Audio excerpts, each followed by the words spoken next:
Good morning, good afternoon, good evening, and welcome to BWTM Online. Once again, we have an exclusive for you all the way from America. A man that's currently in the Anthony Joshua sweepstakes, none other than Michael Hunter II. Michael, how are we doing?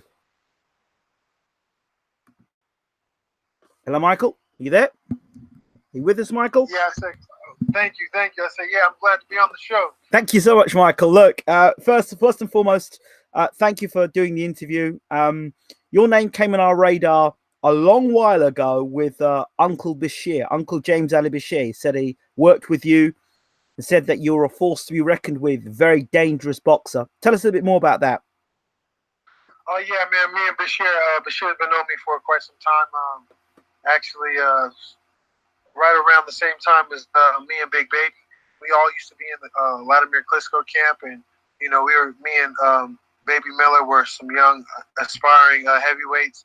Learning under Emmanuel Stewart and the Klitschko camp and stuff like that.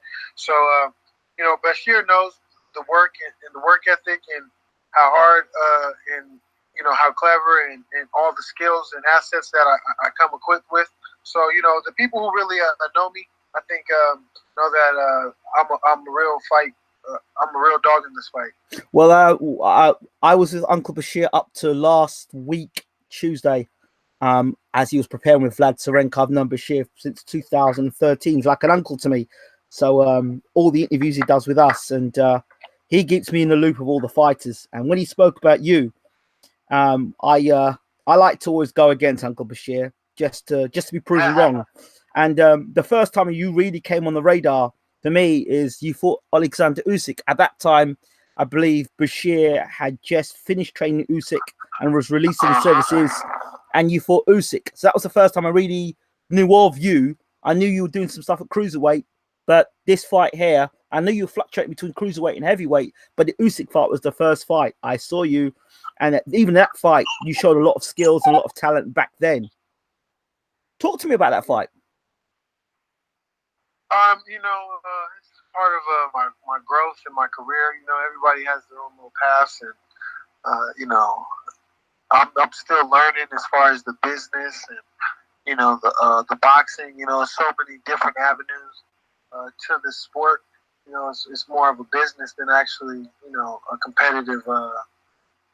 Actually, the competitive side of it, it's more of a business aspect to the situation. So it's just a lot of different things that you learn as you growing, and you learn more from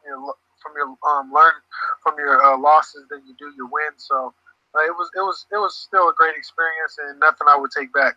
What was the greatest thing you learned sharing the ring with Usyk? Obviously, you're a skilled fighter yourself. What's the greatest thing you learned from the Usyk fight taking forward with you? Just like I said, it's just having a good team around me and a positive environment. You're a product of your environment, and once you have bad or good company, what I'm saying, you're gonna definitely have some type of gravitation or some type of influence from the people around you. So just keeping the right around people around you.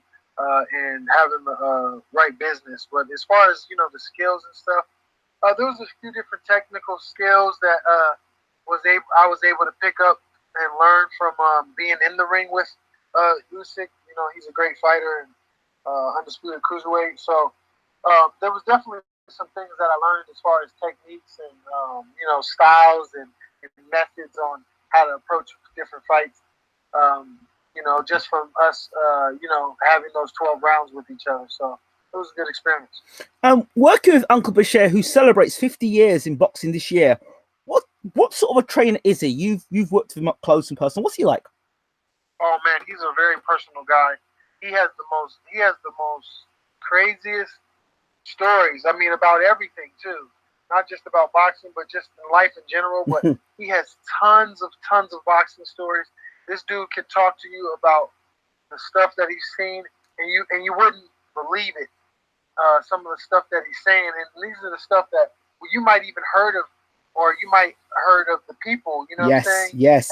Around the around this, the industry, and he has so much history. He's like a, a boxing gazar or something. He's just a good guy to be around. He's so fun and funny. He's a funny dude.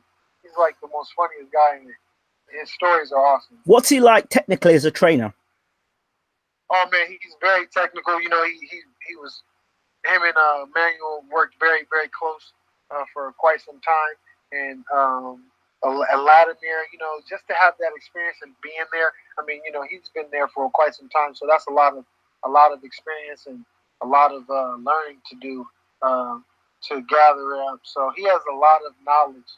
He can teach you about all sorts of different styles, methods, and different approaches to the sport.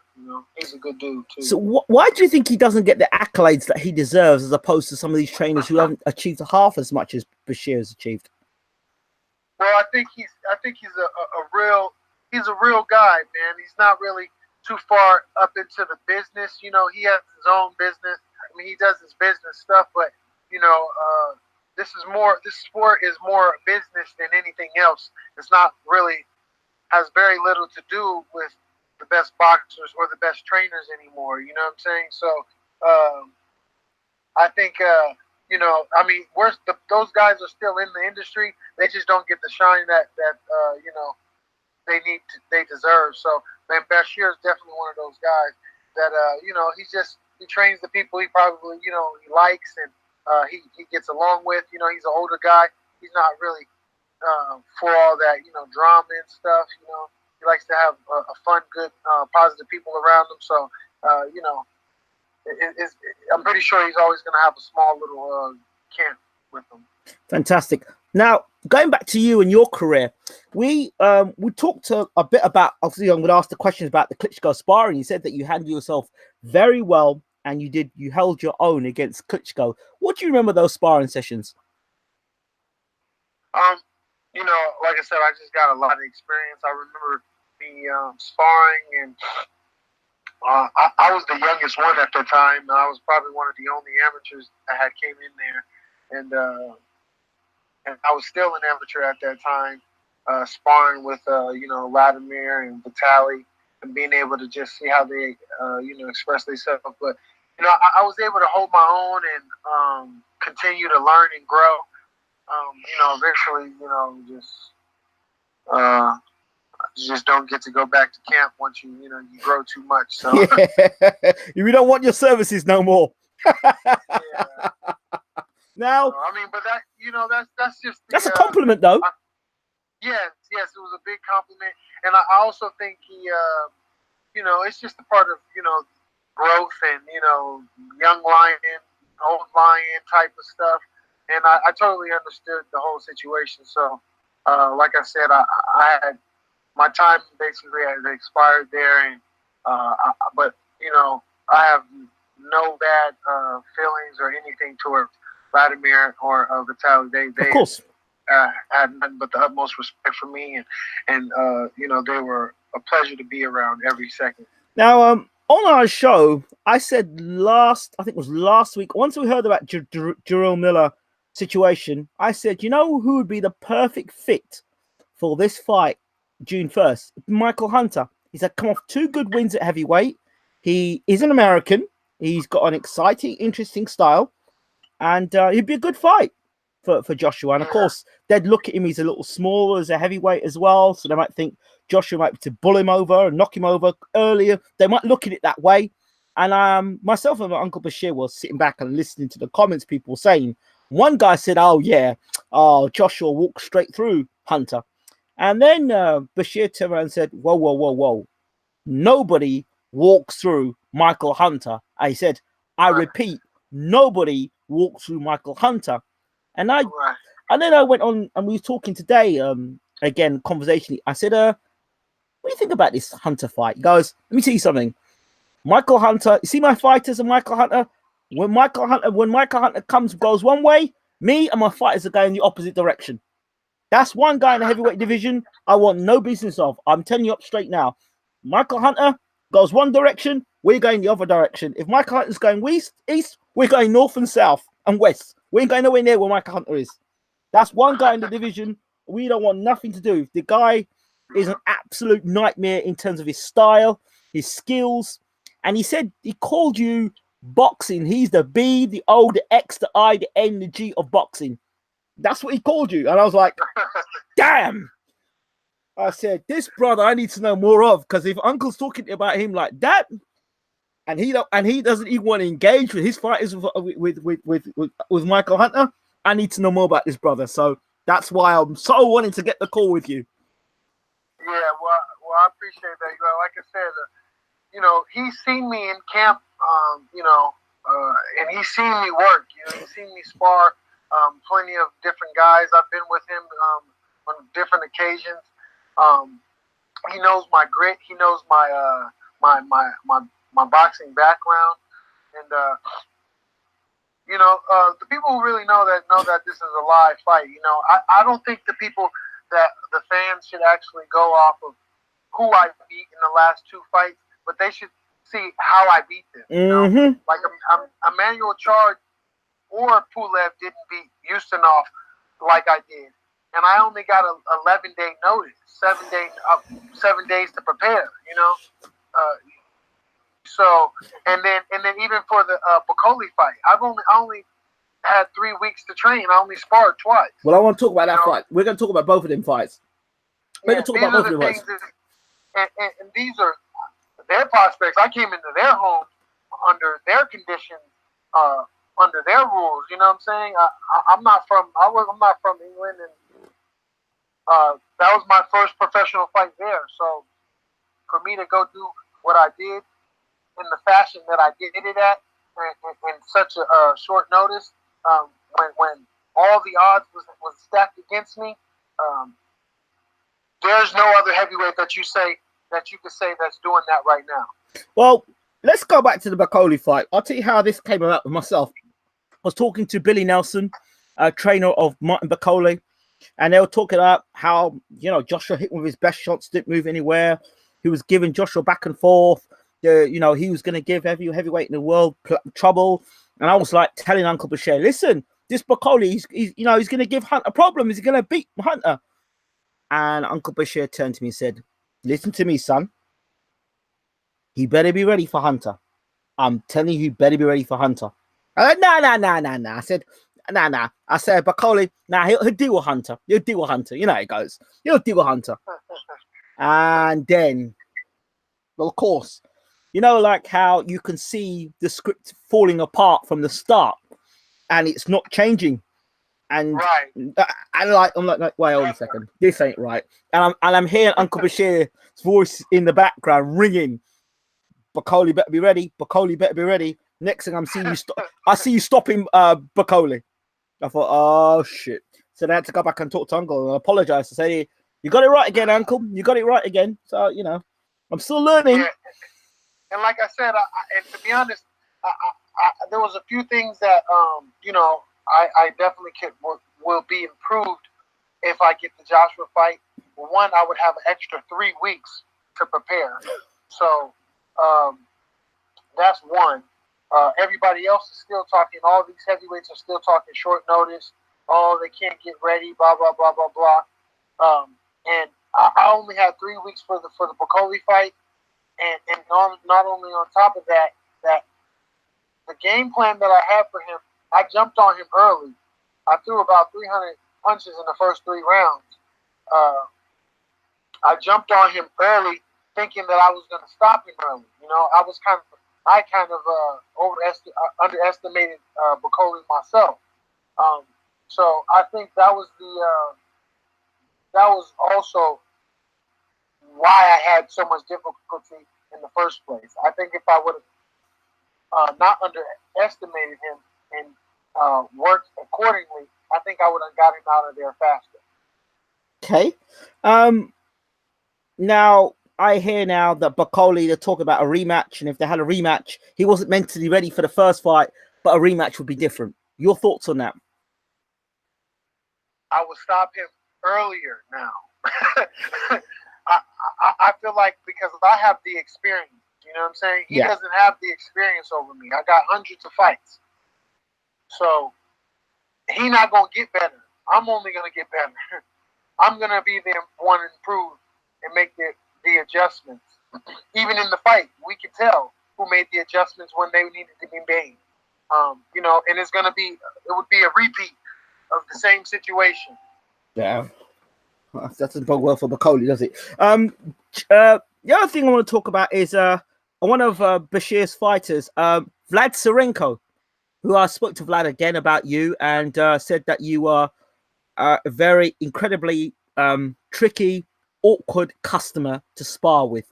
Talk to me about Vlad Tsarenko and your sparring sessions with him. I think I remember sparring him at City Athletic in Las Vegas. He's a big, strong kid. You know, he has a lot of potential. You know, he didn't have a lot of experience, but you know, he has there's different attributes that fighters have, especially when they're young. That you know they don't get complacent or stuck, and you can tell that he has the will to learn and to grow. You know, he has a lot of adjustments that he can make and will make. You know, some people kind of get set in their ways very early and create habits, and pretty much any habit is a bad habit to me. You know, he starts creating habits and getting complacent. But I remember that he was able to make adjustments on the fly. Fantastic. The Ustinov fight again. Another fight. Oh well, you know, Michael Hunter. He's a small heavyweight. So you just go and you knock out Ustinov, who is a massive guy. I saw him spar live with Derek Chisora. He dwarfed Chisora, and at times was pushing Chisora around the ring. And you went out there and you handled your business and knocked out Ustinov. People would say, well, he's an old Ustinov. You still was outweighed at size, strength, power, and you were able to go out there and do the business against Ustinov. What is it that makes you able to handle the bigger heavyweights, the giants in the heavyweight division, in your opinion? Well, I think my style, for one. You know, I know how to, you know, disengage. Like I said, I've had a lot of experience. I've had over 100 fights at that weight class as an amateur. So, you know, and as an amateur, you have to learn on the fly very quick. So, certain things that I was able to learn as an amateur is crossed over, you know, to the pros, and you know, is able to, you know, adjust it to, you know, the pro style. But, you know, I'm just more accustomed to fighting bigger, heavier guys, the big boys, you know. A lot of these big guys underestimate me because of my size. And, you know, that just comes with the whole, I guess. Let me ask you something here. Let me ask you something here. From a technical standpoint, are you able to see the punches quicker or slower, quicker from your side because you fought at a lighter weight division and fought guys with faster hands and faster feet than when you move up to heavyweight? The guys are slower, more cumbersome, and that's why you can time and see shots coming. Is that it, or is it something else? Yes, actually, it's really like when you say slower, it's really basically the certain movements. Yes. You know, in certain positions that heavyweights hold themselves at, that the smaller guys don't hold themselves at. Like, you know, when you're big, and you're fighting a smaller guy, you only have like one or two positions that you can hold yourself, you know, and in a certain angle, you know, that you have to hold yourself because you're the bigger guy. So when you're somebody that's eye level, you know, there's so many different dispositions or positions that you can fight in, and stances that you can approach the fight at. So, you know, I just kind of know, I'm aware of that because I've been fighting bigger guys, and I'm aware of those positions and all those certain things that these bigger guys, you know, they might be training and stuff like that, but they're not totally aware of that type of experience. You know what I'm saying? I get it. The sweet science you're talking. Yeah. Now. Yeah, that's all. I get you, bro. Now listen. There are so many different things I want to ask you in kind of to flow with this interview and I don't want to go off topic because there's certain things I want to try and draw out of you and get information out of you, as so boxing fans can understand this. One of the things that perplexes me as somebody who studies the sport, and you'll see lots of videos of, like, on Instagram, you flick through lots of Instagram videos of Mike Tyson, 5'11", 5'10", arguably, 15 and a half stone. Yeah, what perplexes me is that when people say heavyweights that are 6'2" and 15 and a half stone, 16 stone, 17 stone are too small. But Mike Tyson was 5'11", and he was knocking at guys 6'5", 16, 17, 18 stone. I don't understand why you're a small heavyweight. I don't get it. Because you're bigger than Mike. Yeah. Well, I don't know. I just think that's just, this era, they're making a whole new, basically starting the Klitschko era. They started making them a lot bigger, making these guys actually more athletic. Back then there would be some big guys, but they wouldn't be athletic. You know what I'm saying? Yeah, even but George Foreman, he wasn't like, massively big, but they considered him a big guy. Yes. And he was known because of his athleticism. Of course. So I think, now they're finding a lot of bigger guys that are 6'6" and that are, willing to actually throw on the gloves and be athletic and actually learn that sweet science, but I just think it's a error situation. I mean, I don't think real boxing fans or real boxing heads that really speak about boxing really think that somebody that's over 200 pounds is a small heavyweight. There you go. Exactly. And the thing is, like someone like Mike Tyson used good head movement, foot positioning, speed, and power to get himself in position and execute. And that's what confuses me. I don't get it. Evander Holyfield came up from cruiserweight to heavyweight. Dropped a big guy like Riddick Bowe, 6'5", 245, 250-pound guy, right. Knocked Bowe down. Michael Moorer, the light heavyweight, went and fought as 6'1" Michael Moorer, knocks at 7'1" Mike the Giant White. I don't understand it, Michael. I don't get it why.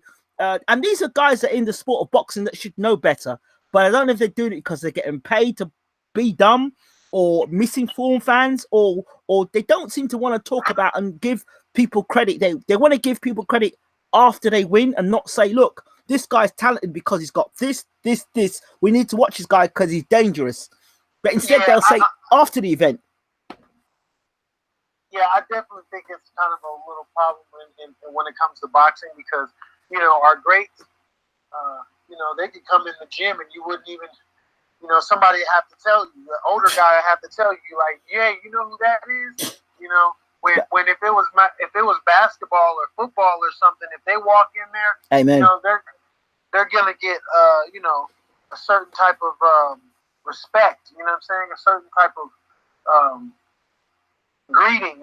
Yeah. I think I think we should respect our elders and the boxers before us. Absolutely. There's a lot of disregard of some of the top fighters in the world. Oh yeah, this guy would walk straight through, an absolute legend in the sport. Hasn't achieved anything in the sport. The guy in this era, and the guy back then fought everybody and anybody, and he didn't do it for business reasons. He did it because he just wanted to fight to be the best. And that's another thing I think we have a problem with. Obviously the fans. I don't think people really realize how hard it is to actually become a boxer. It's not like football or basketball or any of these other sports of when you made it to that. When you're a professional, you've made it. It's a long journey and a long road, and it's not easy. You get to sacrifice everything, your family, your social life, and everything else that comprises of it, just to hopefully get to that one spot. Yeah. In boxing, you have to be there's only a selected few. In basketball, I don't know how many basketball players or how many soccer players, but they're all getting paid. You know what I'm saying? Yes. They're absolutely. all, they're all getting paid well. And they're not getting their head beat in. So Yes. Anybody that gets a fight, an opportunity, like the Anthony Joshua stuff, not even myself, anybody else, it's hard for me as a fighter to say they don't deserve it. Because there's so many things that we do not see from behind the scenes. They might not deserve it as far as where the fights, and how many fights and who he's fought, but that's not really. We never really get to see the truth anyway. Nobody really complains about them breeding up these fighters. You know what I'm saying, instead of just picking them and letting them fight for. These guys are being handpicked for Absolutely. Absolutely. For the opponents. Absolutely. So, I'm going to go on to the Jarrell Miller. You're probably sick and tired of talking about it, but because he was in the same gym as you, I mean, you both guys were working together with Klitschko. Are you angry with Jarrell Miller because of what's happened, or are you happy because of what happened to Jarrell Miller because it's given you the opportunity to be in the sweepstakes? I'm really neither. I'm happy for my opportunity. I'm not happy that it was on that it had to be on the fails of a fellow brother. Mm-hmm. So, but I really hope that he just sits and thinks about his situation and totally comes to truths with himself. Forget everybody else and whatever the fans and everything else. I hope that his self and his loved ones and the people who really care in his circle and anybody that his extensions around him. Like I said in another interview that I hope that he doesn't get the death penalty, meaning that I hope they don't ban him from boxing for life, because I feel like if we gave him another chance, that he would never do that again. And you could tell some people that they've learned the lesson or they haven't learned their lesson, and I think he's definitely learned a valuable lesson. I think they, I'm not the judge of what I think they should give him, but I just hope it's not the death penalty. Did you hear the comments that his manager was saying that because he's an African American, he's getting more heat than and any other boxer of another color? Do you think that's right what she said, or? It's hard to say because, even if it was a racial situation, now we deal with these things all the time. Mm-hmm.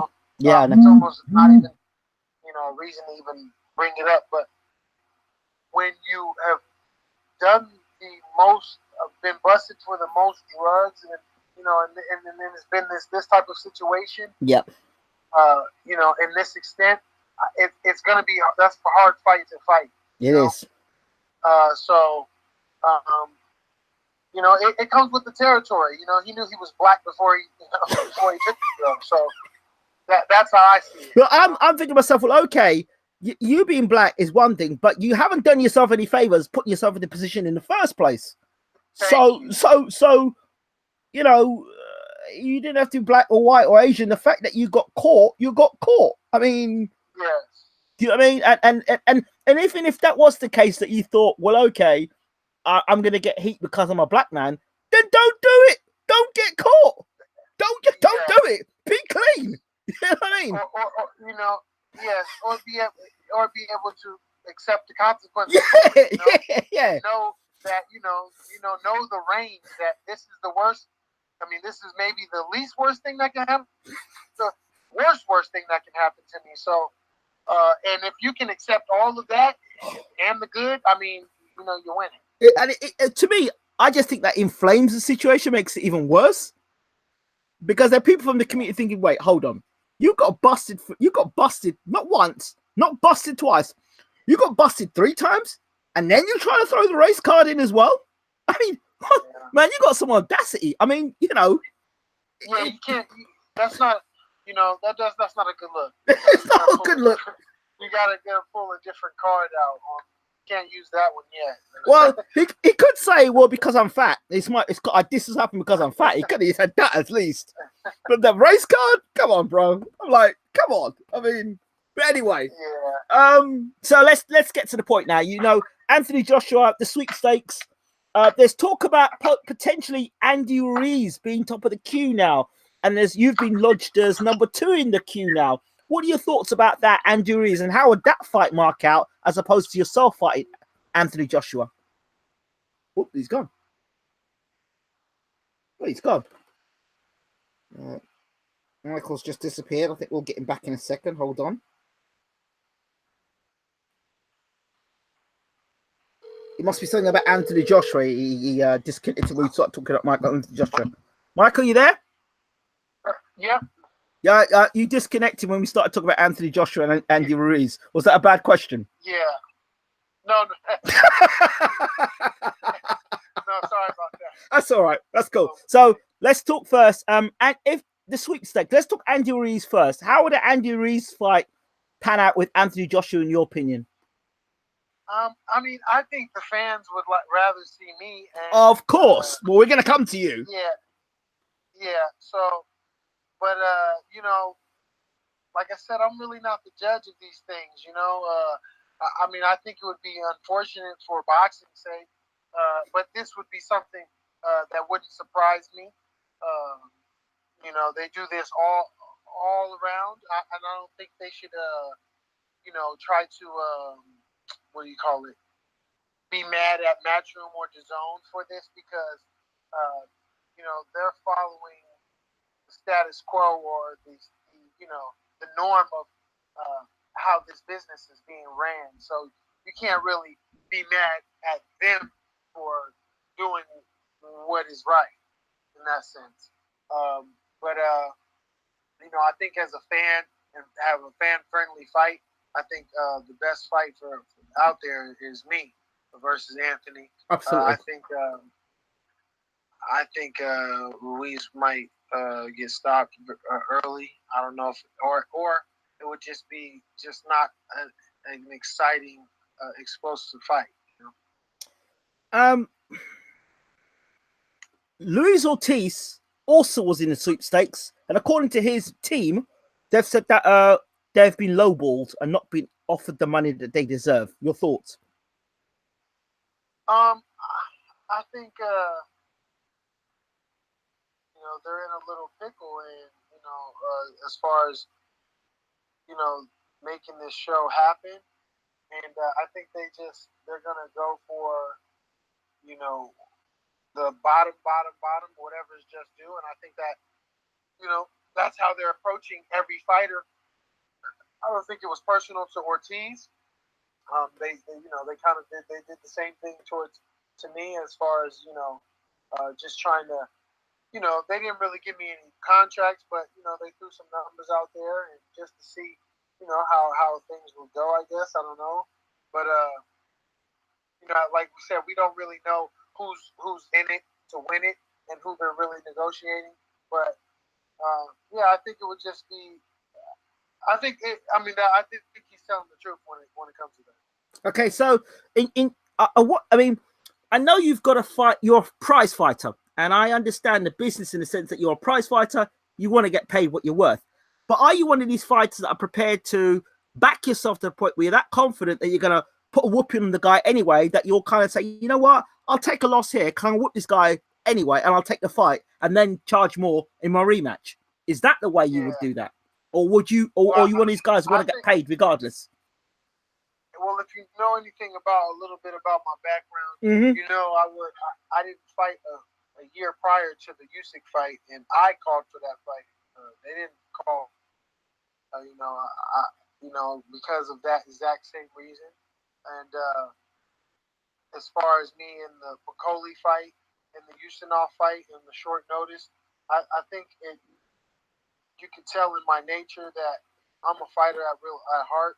I don't really, you know, everybody might say these things, but I feel like I've proven it by my last performances in the last few years. You know, even the Kaladze fight. You know, that was the hardest fight on that card, and I was the fight opener. You know what I'm saying? Nobody wanted to fight Kaladze. We all had a chance to fight Kaladze. Everybody that was on that card had a chance to fight the same guy, and I was the one that was stuck with him, and I beat that guy faster and better fashion than Joe Joyce and Adam Kalnaki. They're not going to give you credit for that, though, are they? No, but I mean they will when I get on to the top. You know? Right. Right now they won't because they not going to watch the journey. They're not really paying attention to the journey. But everything is everything. I'm paying attention to the journey, and you've seen me tweet already my thoughts on you fighting Anthony Joshua. I said this is a very, very dangerous matchup. Very, very dangerous matchup. Now, the other thing I want to say to you is, well, I'm going to give you a quote here, and he's from a fellow American. You may want to associate, you may want to disassociate, but I'm going to use a term. I'll walk this earth like a gold. That was a term by a heavyweight champion from America. Okay, you know who that is, right? No, who say that again? Charles Martin. I walk this earth like a gold. So that's what he said. And he got knocked out in 2 rounds. He was basically saying he walked the earth like a god, and he was this, and he was that, and he was this, and he was that. And he put up no sort of fight whatsoever and got knocked out in 2 rounds. Should you get yourself into the sweepstakes to fight Anthony Joshua? I'm asking you this question. I know the damn answer already, but I've got to ask it. What means more to Michael Hunter? Being nice and secure, tucked away at 4 or 5 million and can come again another day, or becoming heavyweight champion of the world? Oh man, well you know that the championship status is nothing like it. You know, there's no money that could replace that. So you know, like I said, this has been something that's been in my family for a long time. I've been searching for and trying to reach out for. So we've had the money for, but we haven't had the belts. So no amount of money can make Michael Hunter sit down and stay down. No, absolutely not, without a doubt. There's not enough weight in the world. Couldn't give me the moves. Right. Things like that need to ask, because you know some UK fans are still traumatized by Charles Martin's efforts. Walking into the arena, eating a pot noodle, coming into the ring wearing a crown in his head and a cape, or coming into the ring and getting knocked over in 2 rounds. So those are sort of images that fans think about when they think about certain American fighters. So, right. And I guess that's the kind of thing they're kind of expecting from Michael Hunter. They're expecting, oh yeah, Michael Hunter will come in. And the thing is that from where this perspective, they're looking at as the last round or so with yourself and Usyk, and they go, yeah, that's the guy that's fighting. That's the fight that could fight Joshua, not the guy that was giving Usyk fits throughout the fight. That last minute or that last round, right. That's the guy they're saying that's the guy that's going to fight Joshua. I saw it, clips on it on Twitter. I'm thinking, you're not looking at this guy for the full package. You're looking at this guy for 15, 20 seconds. You know, there has to be a little, naysay in there, or it won't be fun, So when it all steps down and we get in that ring, and when I look at man, it's only me and him in that ring. It's gonna be a different story. It's only me and him. It's only me and his story too. All that other fan stuff, they're not throwing punches with us. So, All right. Now I have to go down. This is more of a fan question, so understand why I'm coming here for this. Anthony Joshua, his size, his physique, his punching power. Do any of those things concern you? No. Just learning how to deal with them and knowing how to deal with the situation. But nothing concerns, no concerns whatsoever. We already, like I said, it's already in my repertoire to handle these type of situations, so when they tell me to go get them, I'll know exactly, which tools to use and which ones not to, So, Gotcha. It's going to be interesting if I do get the shot.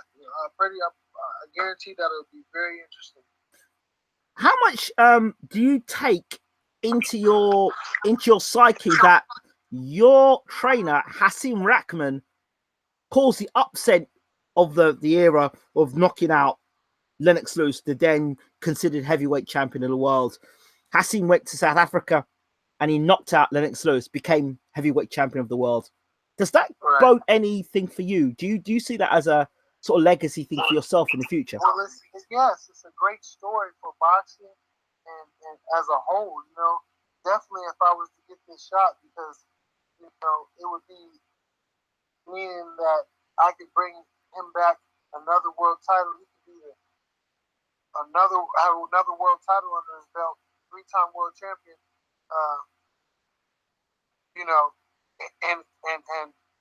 has did this once again, in a different form and fashion. Yes. So I think he would really enjoy it from looking at it from the outside, instead of being the guy on the inside. He's had that chance, and it would be just, beautiful. It would be crazy story. In terms of Hasim and yourself, I was watching an interview of yourself and Hasim, and it was interesting. You were like, "Yeah, I'd like a fight with Joshua. Being very nice, very gentlemanlike." And Hasim's like, "Sign the damn contract, man. Sign the damn contract." Is that is that how you really feel on the inside? And you're just trying to be quite diplomatic to get the fight, and you don't want to be loudmouthed and come across as brash, or is it just not your style? Yeah, I'm really, kind of like, he's like, a yang, and I'm like, the softer spot, like, I think that's why, we mesh well, because I am the softer spoken, but he sees that once I get in the ring that I can turn, I'm a different animal, he's always, he picked on me since I was little for being, softer, or, more, just kinder. I'm always the kind guy in and out of the ring, or even in sparring and stuff like that. But when it comes to the fights, and he's seen me, fight maybe 60, 70 amateur fights. I don't know. He's been to tons of my tournaments and tons of fights of mine. So, I think he respects that, and he enjoys that. And he's out of the game now. So he likes to talk, and I think it just meshes well. And that's really truly my nature. I really, I really don't have a lot of animosity, or it just takes too much energy to have any bad bones in my body. When I'm so focused on trying to win every day, I don't really have time to think and sit back about being upset about things. So, or just having, being mad, or even having energy, certain type of energy like that. Yeah, I got you. But that's why I have the team there for me. Whenever they come, I'm with the team now. I don't think I'm totally on the opposite side. They all understand what I want to be put out there.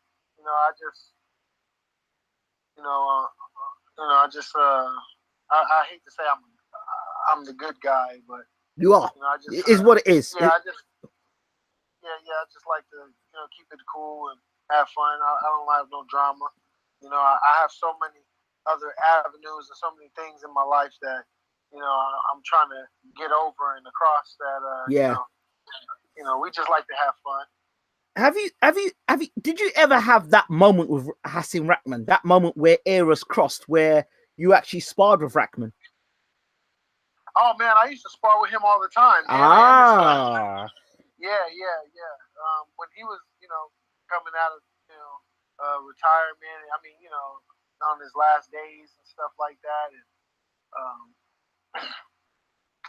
I used to spar him when I was younger. So I've had a lot of experience with him and other heavyweights, Samuel Peters and all these other guys when they were at their prime. Wow. I was young. Wow, wow, amazing stuff there, Michael. Just before we close, your thoughts on the heavyweight division. Joshua, obviously, you've got ideas on him and how you're going to go about that business. Wilder, Brazil, how do you see that fight? Oh man, I think actually this fight could go either way. To be honest, I think Deontay's, is obviously the A side. He's more the athletic, tenacious, I guess. Fighter. Mm-hmm. But Dominic does not lay down for nothing. So, if he gets dropped, he has a chance to get up at any point. He's going to make it fight. He has a lot of pride. And he fights for his family and his loved ones. And it's hard to beat a man like that. He has a lot of stuff to fight for. So I know he's going to be ready for this. And this is a great opportunity for him to, do something for his family and make something, change and make some stuff happen. So, I know they had a little grudge as well. So it'll be also a little chance for him to get some get back. Of course. This is the final question, and I've kept you on a while, but I really want to get to know a lot about you, and for the fans as well. Michael, one of the things Bashir did say about you, he said, if Michael Hunter is mentally, he'll be in physical shape, but if he's mentally on the ball, he can rip the title from Joshua. What does he mean by that? It's a good question. I really think, like you said, just being 100% focused and zoning in on the task at hand. He's seen me come through a lot of different avenues as far as the business and boxing and dealing with boxing as a whole, and just life too. As that being my profession, and the struggles and stuff like that. A lot of these fighters, including myself, don't have the easiest paths like some of these other guys do. We have to actually really fight, real fights and get real compensation for it instead of getting overcompensation for petty fights. So I think he just, back in the day, I was, always had a little chip on my shoulder as far as, just the industry and, the business and how things were being done. I think it kind of put me in a bad mood. It was hard for me to, express myself in the ring, as optimally. I stopped having fun and stuff like that, and making it more serious and stuff because, life gets serious. Yes. But, those are all living and learning experiences. So he hasn't seen me in quite some time now, and but he knows, he knows that I have a, a certain focus, and so he knows that I can be right on mentally, and if that happens, that I'm a force to be reckoned with on any planet. Absolutely. Do you have a message for Anthony Joshua on Joshua's handlers? Nah, just call me, please. Just call me, please. Just call me, please. Bounty's in the air, and I'm trying to collect it.